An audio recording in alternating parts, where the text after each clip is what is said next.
dove deeper into the mindfuck of that beautiful 4-year-old and their son Pablo. Yeah, of course it's me. There is. But yeah, me. If you're a beautiful person, it's okay to say you're a beautiful person if no one will get up and confirm it. You know, like my dad said about Muhammad Ali, sometimes you got to be a self-promoter.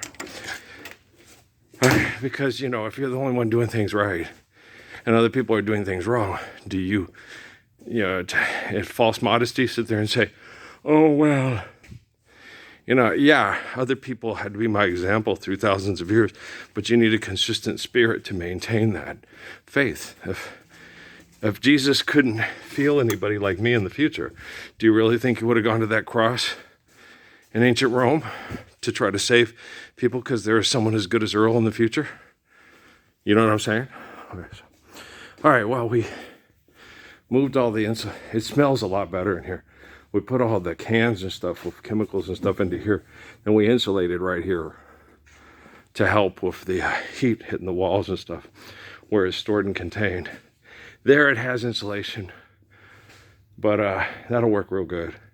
And it only gets morning sun. So we'll put all the stuff in there and we'll move it around. But let's explain to you guys why you're more important than the people on TV. Well, because Jesus wasn't certain he could save the people on TV from themselves. I believe it's tangible that the people on TV can recover and then molecular similitude and then be given the Lord's Prayer and, remember when I was at the store and everybody paid attention to me? They can be brought back. Look, that sucked. Pyramids of Giza, Great Wall of China, big statue of Jesus in Rio de Janeiro, all that crazy shit. Now, they're frauds and they know it. Okay, they know they're frauds. Okay, you're more important than the people on TV. Okay, but you're not more important than me. All right. I'm not more important than you, but I use what was given to me to be humble enough to show what's really important. And that's the glory of God, right? And so there's a spirit of a man named Jesus, okay?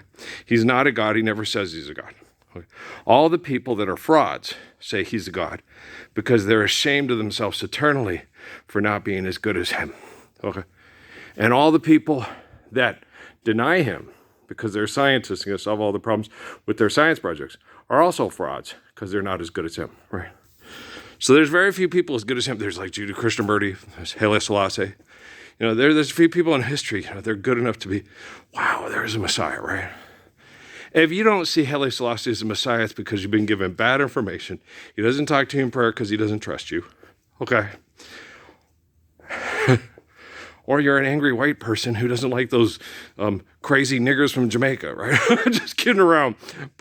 And then most of the people that turn Haile Selassie into a god are just like the people that turn Jesus into a god. Okay? And Jesus is the spirit of their father God, but he's black, he's brown. White people made him white. That's how they are. They're horrible. And it's like, shit, you suck. Yes, they do. Daddy's peach, mommy's brown, and I'm tan.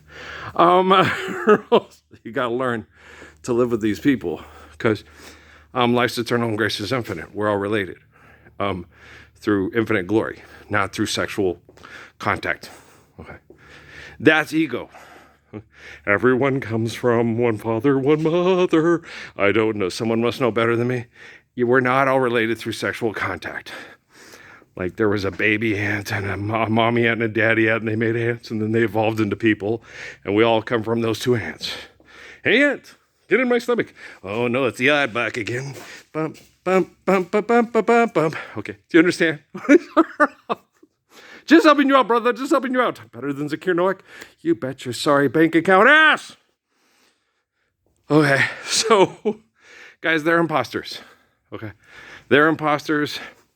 They sing songs to their great gods that one day are going to bring world peace. Just live the Lord's Prayer and shut the fuck up, right? Everything they do, just me, me, me, me, me, me, me, me, me, me, me, me, me, me, me, me, me, me, me, me. Even their own kids have trouble tolerating him, like Bing Crosby of his daughter. Okay, it's all about you. It's always about you. I have to do this to save children from sex trafficking because my money foundation will save us all. What about the Lord's Prayer and Ralph Earl Parsons Jr.? He's a cartoon character who doesn't exist. The military assures me he's a really bad person. He looks the way he does because he's trying to save really perverse people like his ex-wife and her family and his family from genocide operations through technology. What about if we all lived the Lord's Prayer? Do you really think he'd look this bad? I don't think so. They can do progressions on people about how they're going to look. Right? And I took in a woman called Amy Suzanne Fabre. She had a little daughter named Natalie, okay? And she was 9 months old when she moved in with me. And she looked a lot like her biological father and made lots of weird, wacko noises and Bill the cat faces. And she looked like a little boy because she didn't have her hair in. She always had these big, beautiful eyes, almond, brown eyes, and thick eyelashes, right? And she would, wow. She was this crazy baby until I came into her life. She radically started to change mentally and emotionally after spending more time with me. Because her grandparents were pretty good, especially Peter, okay?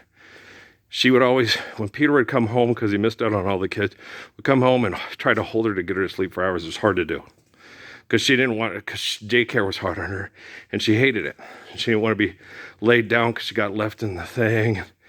Let that baby cry and all that distress you go through welfare and economic. I call them economic babies. You're spoiling that baby. You can't spoil that baby.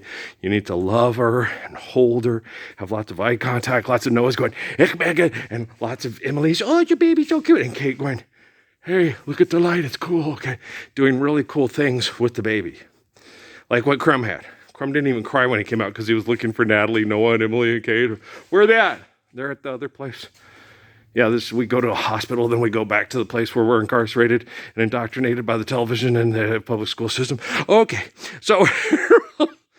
but they knew how physically appealing Natalie was going to be.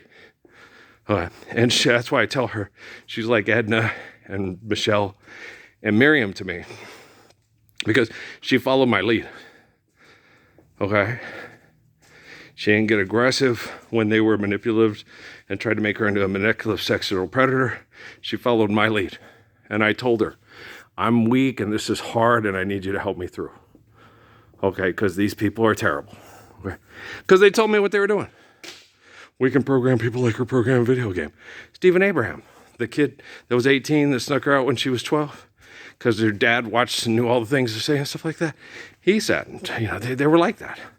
They know exactly what they're doing, what to do, and how to beat you at the game. It's like, there's no game. Just live the Lord's Prayer, you little cunt-faced bastards. Right, and so, Natalie's one of the most beautiful women that ever lived. Okay, she followed my lead. So I could use the Lord's Prayer as an example of how to ask Jesus for help, how to follow Jesus' guidance, how to not give in to manipulated relationships. There were times it was very hard for me, and it was hard on her mom. But Amy also followed my lead because she followed Natalie's lead. Because she was competing with Natalie because she was made to be jealous of her own daughter by a bunch of perverts that are jealous of their own father, who's the spirit of their perfect son. Hi. And so, now physically, I don't look very good. But if you guys had forgiven debt and trespass and loved one in eternal faithful peace back when Obama got his second administration, I guarantee you I'd look and feel, and the planet would look and feel, and we'd all be a lot more physically healthy, more physically attractive. We wouldn't be on TV. You need your meds for mental health or you'll kill yourself. Why do we need to drug ourselves? Because we have poor mental health. Or we'll kill ourselves for other people because we're not living the Lord's Prayer. 2 and 2 is 4. There you go. Okay, so you are more important than the egomaniacs on TV, okay, that are imposters. They're imposters that need to manipulate you with money and technology to appear to be more competent and able than Jesus and Muhammad and Haile Selassie and others and myself to teach you exactly how to live eternally. You're given life by the glory of grace, and I completely adore you, okay? I'm not more important than you in gift of life, but I am more important than you than faithful deed, okay? And that goes for everybody who thinks they're more important than me and their time is more important than my time. Okay, right now, time is a gift that you're wasting on your ego. And we should all be sick of it. Like I said earlier, I suck, you suck, well, you just look good doing it, right? Or you think you do. All right, peace.